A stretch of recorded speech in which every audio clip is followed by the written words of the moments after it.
Don Heriberto drew the map on the last clear night of his life, when the fever had broken enough to give him back his hands for a few hours. Welcome to Stories Between Lives. His wife Graciela sat beside him and watched him work without asking questions, because 41 years of marriage had taught her that some things a man needs to do in silence. And this was one of them. He worked slowly, with the deliberate care of someone who understands that what he is making has to last longer than he will. When he finished, he folded the piece of cured leather and pressed it into her hand. He said only, "When the cold comes, go there first." He died 4 days later, just before the first snow of the season began to fall on the Sierra above Durango. She did not know in those 4 days that the cold he meant was not the winter. It was everything after. Graciela Mendoza de Salinas was 53 years old and 7 months pregnant. The pregnancy that had surprised them both, the late child that Don Heriberto had called a benediction and that Graciela had called a miracle, and then, privately, a terror.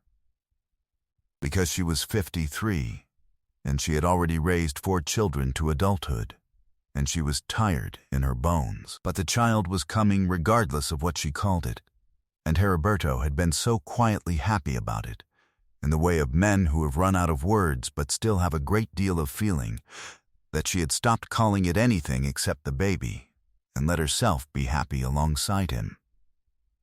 The community of Caada Honda sat on a high shelf of the Sierra, 3 hours from the nearest paved road.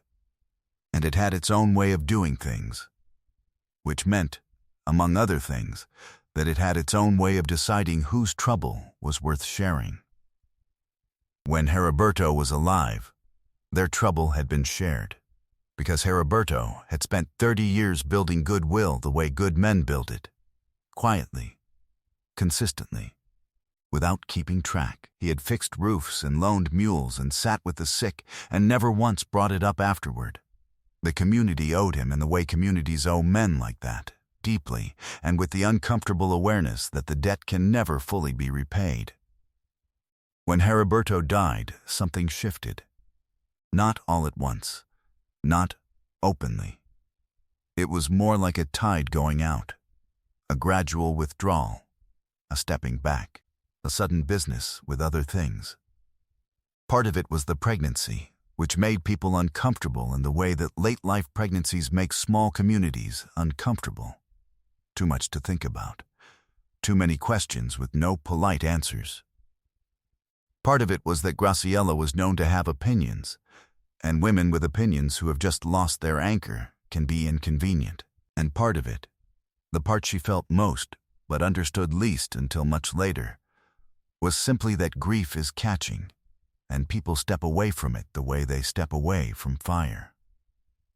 By the 3rd week after the funeral, the neighbors who had been coming every day were coming every other day. By the 5th week, they came once a week, briefly, with the brisk efficiency of people discharging an obligation. By the 7th week, they mostly didn't come at all. The woman who had been her closest friend for 20 years, Remedita Fuentes, sent her daughter with a pot of soup instead of coming herself, and when Graciela sent back word asking her to come in person, just once, just to sit for a while, Remedita sent another pot and a note that said she had been unwell. She was not unwell. The daughter, who was 14 and honest in the way 14-year-olds are honest, looked at the floor when she handed over the pot. Graciela thanked her and did not say what she was thinking, which was that soup is not company, and a pot left at the door is not the same as a hand on the shoulder, and she knew the difference because she had given both and received both in 41 years of life in this place. The worst of it was not the absence. The worst of it was the town square on market day, when she walked through with her basket and the conversations she approached went quiet in the particular way that means the conversation was about you. And the women turned with their faces arranged into expressions of sympathy that didn't quite reach their eyes. She heard the word difficult used about her twice in a single morning, once from behind a produce stall, and once from the bench near the fountain where the older women sat. She heard at her age used once. She pretended she hadn't heard any of it. She bought her onions and her corn, and she walked home on the road with her back straight. The way Heriberto had always said she walked when she was angry, like she was measuring the earth under her feet and finding it insufficient. She still had the map. She had kept it folded in the pocket of her apron since the night Heriberto gave it to her, and she had taken it out and looked at it several times without going. Because going felt like a kind of surrender, like admitting that she needed whatever it pointed to, and she was not yet ready to admit that. But the cold was coming. The real cold. The Sierra kind. The kind that settles into the walls of adobe houses and does not leave until March. And the baby was coming too. Heavier now. Lower. With the particular insistence of a child who has decided it is almost time. And the firewood she had was not going to be enough. On a morning in the second week of November, when the sky above the Sierra had the flat white color that precedes snow, Graciela put on her heaviest shawl, tucked the leather map into her apron, lit the oil lantern, and walked out the door. She had told no one. There was no one to tell. The map showed a trail she had walked 100 times, the one that went east from the back of the property, up through the pine trees, past the dry creek bed that only ran in March and April, to the base of the limestone cliff that the old people called La Pe Hueca. The hollow stone. She had played near it as a girl visiting her grandmother in the Sierra, and she had walked past it with Heriberto on their Sunday walks for 30 years. And she had never thought much about it. Just a cliff, face the color of old bone, streaked with lichen, with a long horizontal shadow at its base that her eye had registered and moved past 100 times without asking what it was. The climb took 40 minutes. Her breath came hard in the altitude and the cold, and the baby was heavy now, pressing forward with the particular insistence of a child who has decided it is almost time.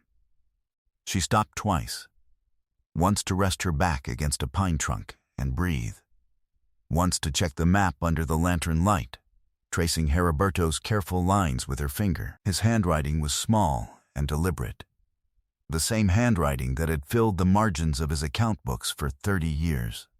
The handwriting of a man who believed that if something was worth writing, it was worth writing clearly. She folded the map and put it back in her pocket and kept climbing. When she reached the cliff face, the wind was coming off the high Sierra in long cold sweeps that smelled of ice and pine resin, and the sky above the trees was beginning to mottle with the low gray clouds that in the Sierra mean the snow has already decided to come. The only question is when. She stood in front of the shadow and raised the lantern and understood immediately that it was not a shadow. It was an opening, narrow but tall, barely wide enough to turn sideways through, absolutely invisible in full daylight unless you were standing at precisely the right angle with precisely the right light behind you. She understood, all at once, why she had never seen it before. You had to be looking for it. Heriberto had been looking for it, and he had found it, and he had known, the way he always knew, quietly and without announcement, that she would need to find it too. She turned sideways and went in. The hollow inside was larger than she had imagined possible. The cliff was far deeper than it looked from outside. The stone had been hollowed, she understood.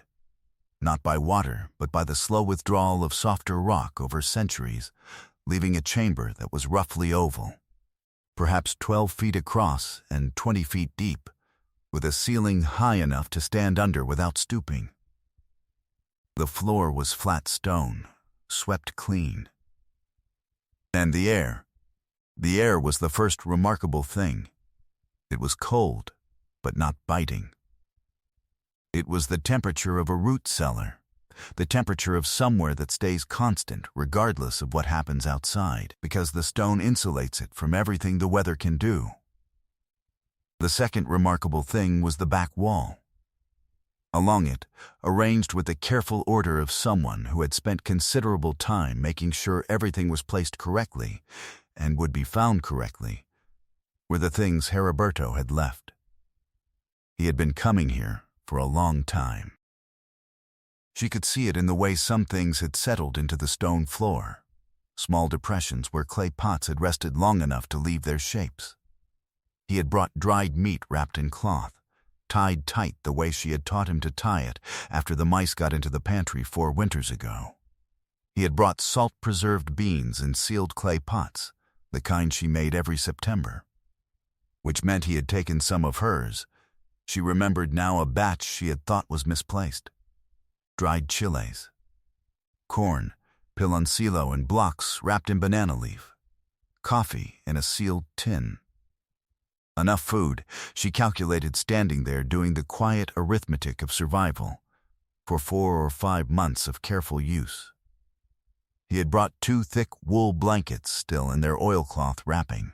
He had brought a small iron stove with a length of pipe already bent at the angle needed to route the smoke up through a natural crack in the ceiling. She looked up and found it. A narrow chimney of stone barely wider than her hand, running straight up through the rock to whatever sky was above. He had brought a box of medicines with each one labeled in his handwriting, the labels including not just what each was for, but how much and when, because Heriberto understood that the person reading those labels in an emergency might be frightened, and frightened people need to be told exactly what to do. He had brought wood, stacked to the ceiling on the left wall, enough to last through the deepest part of winter.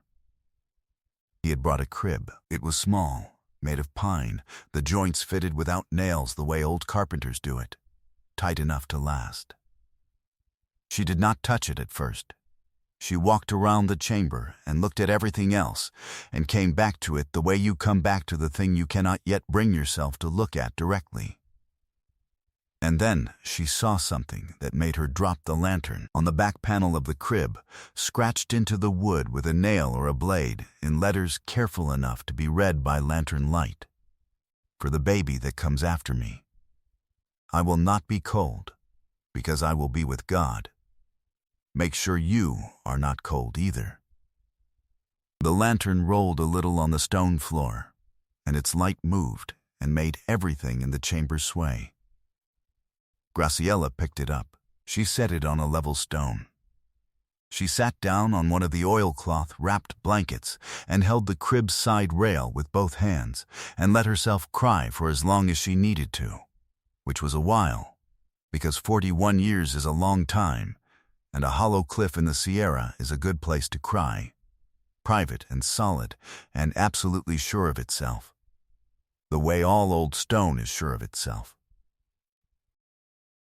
When she was finished, she dried her face on her shawl and looked at the labels on the medicine box, and then at the stacked wood, and then at the pipe already angled up through the ceiling. And she thought. He planned every detail. He thought of everything. He thought of me. She put wood in the stove and lit it with the flint and steel she had brought from habit. The smoke rose immediately up through the crack in the ceiling and disappeared into the mountain above her. The iron began to warm. She held her hands near it and felt the heat come into her fingers, and she talked to the baby the way she had been talking to the baby since Heriberto died, because it was either that or silence. And she had had enough of silence. Your father was a very organized man, she said, and a very quiet one. He never said anything directly if he could say it through the work instead. She looked at the crib, at the inscription, but he said that one directly. The blizzard came 3 days after she moved in.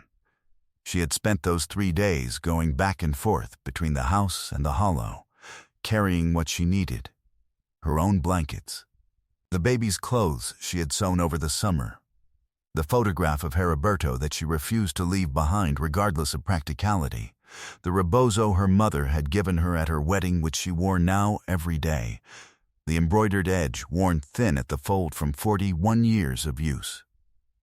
She had set up the small iron stove and discovered that the crack in the ceiling drew the smoke perfectly, better than most chimneys she had used. The chamber warmed in under an hour and held its heat for most of the night. She had organized the food the way Heriberto had organized it, which was also the way she would have organized it herself. On the second day, she had sat down beside the crib and allowed herself, for the first time, to understand fully what she was looking at. Not just the food, not just the wood or the stove or the medicines, the whole of it. A man who had known he was dying, who had known for months, she understood now, longer than he had told her, and who had spent that time not on his own fear, but on solving the problem of what would happen to her after. Every trip to the cliff had been a secret carried quietly, a kindness performed in the dark, love expressed in the only language he had ever been fully fluent in, which was the language of practical things done well. On the morning of the blizzard, the wind woke her before dawn. She lay for a moment, listening to it move across the top of the cliff, the sound coming down through the stone like something very large breathing. By mid-morning, the snow was coming sideways past the narrow entrance. By afternoon, the path was invisible under 2 feet of white, and the cold outside was the Sierra cold. The serious kind, the kind that has intentions. Inside the chamber, the stove burned steadily, the iron ticking with heat, and the air temperature held at something Graciella's body registered as safe. She put on both blankets. She ate dried meat and corn cake that she had made the day before on a flat stone heated by the stove. She lit the lantern in the afternoon when the light failed, and read from the small missal she had brought until the baby shifted and made reading difficult. "Your father was a very organized man," she said to the baby. "You would have liked him." The baby moved again. Graciella put her hand on her belly and felt the small, deliberate shift of someone getting comfortable. "You are going to have to be strong," she said, "but not right now. Right now we are warm. Right now your father is taking care of us, the way he always did, without making any noise about it." The baby came on the 4th night. She had known it was coming by mid-afternoon. The particular pressure, the particular quiet her body went into, which she recognized from 4 previous times and did not mistake for anything else. She was calm in the way that women are calm when the alternative is not useful. She had the herbs Heriberto had labeled for this. She had the blankets. She had the warmth. She had done this before. She thought of Heriberto with every breath, and she did what needed to be done, slowly, in the orange light of the lantern, while the blizzard finished itself out above the cliff. It was a young man named Isidro who found her, or rather, found the hollow, 12 days into the blizzard, when the worst had passed, and he was clearing the high path with a team of 3 other men from the ejido. Isidro was 26 years old and had lost his young wife 2 years before to a difficult birth, and he carried that loss the way young men carry losses they haven't yet learned to put down, in his shoulders, and the way he moved through spaces that reminded him of what was gone. He had been one of the men who stopped coming after the 5th week. He had not forgiven himself for it, which is why he was on the clearing team the moment the snow allowed. When they found the opening in the cliff, and he looked inside and saw Graciella sitting by the small stove with a sleeping newborn on her chest, he stood in the entrance for a moment without speaking. She looked up at him. She was thin and tired and entirely herself, which is to say, composed, with the specific composure of women who have been alone long enough to stop performing steadiness and simply be it. "She came 4 days ago," Graciella said, nodding at the baby.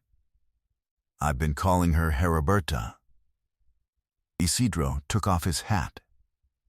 He held it in both hands. He looked at the baby, and then at the room around her, the organized food, the stacked wood, the crib against the back wall, the map of cured leather that Graciella had pinned to the stone wall above the stove where she could see it. He did all this? Isidro asked. He did all this, she said. Isidro put his hat back on and turned back to the entrance and called out to the other men, and she could hear his voice going from the hollow out into the cold white air. She's here. She's fine. She has a daughter. And then, after a pause, in a voice that was quieter but still carried, come and see what he built for her. By the time the thaw came and the path was clear enough to use comfortably, Isidro had repaired the roof of Graciella's house and banked the walls against the next winter and split enough wood to fill the lean to beside the back door. He had done these things in the way that useful men do useful things, showing up, working, not making conversation about it. Graciella had made coffee when he came and food when he stayed, and they had developed the quiet domestic rhythm of two people who are still learning each other's silences, but have already decided the silences are worth learning. Little Heriberta slept in the crib that Graciella had carried down from the hollow on the morning the thaw broke the path. The crib her father had built and her mother had carried through the blizzard. And when she slept, she breathed with the steady, unhurried breath of a child who has never been cold and does not know what cold is, which is precisely what her father had intended. The community came back the way communities come back when they have something to feel ashamed of, all at once, and with covered dishes and more warmth than was strictly necessary. Graciella accepted all of it without comment, because she had learned from Heriberto that grace costs nothing, and withheld grace costs more than you want to pay in the long run. Remeditha Fuentes came herself this time, with tamales and red eyes, and said she was sorry, and Graciella said she knew, and they sat together and drank coffee and watched Heriberta sleep, and did not say anything more about it, because some things don't need more words than that. On the wall of the house, between the east window and the shelf where she kept the photograph of Heriberto, Graciella hung the leather map in a frame of pine wood that Isidro had made without being asked. It was the first thing visitors saw when they came through the door, a square of cured leather with careful lines drawn in her dead husband's handwriting, showing a path she had walked 100 times to a cliff she had never understood. It had the look of something in a place of honor, which was exactly what it was. A veces Dios pone a las personas exactas y las palabras exactas y los mapas exactas en las manos de quien más los necesita, en el momento más oscuro, para que ninguno de los dos, ni quien da ni quien recibe, tenga que hacer el camino solo. Sometimes God places the exact right people, and the exact right words, and the exact right maps into the hands of those who need them most at the darkest hour, so that neither the giver nor the receiver has to make the journey alone. That is what Heriberto did. That is what a map is, when it is made with love. Has anyone ever left you something they couldn't say out loud? A gift you only understood fully after they were gone? If this story reached something in you, leave a comment and tell us where in the world you are watching from today. Like it if you believe that love plans ahead, even when it hurts to plan. Subscribe to Stories Between Lives and turn on the bell so you don't miss a story. Share this with someone who needs to hear that the people who love us find ways to stay warm beside us, even after they go. Until next time, with all our heart. The people of Ka'ada Honda still talk about the hollow cliff, and about the man who spent his last months filling it, and about the woman who walked into it alone, and walked out with a daughter and her husband's map still in her pocket, held there like a hand.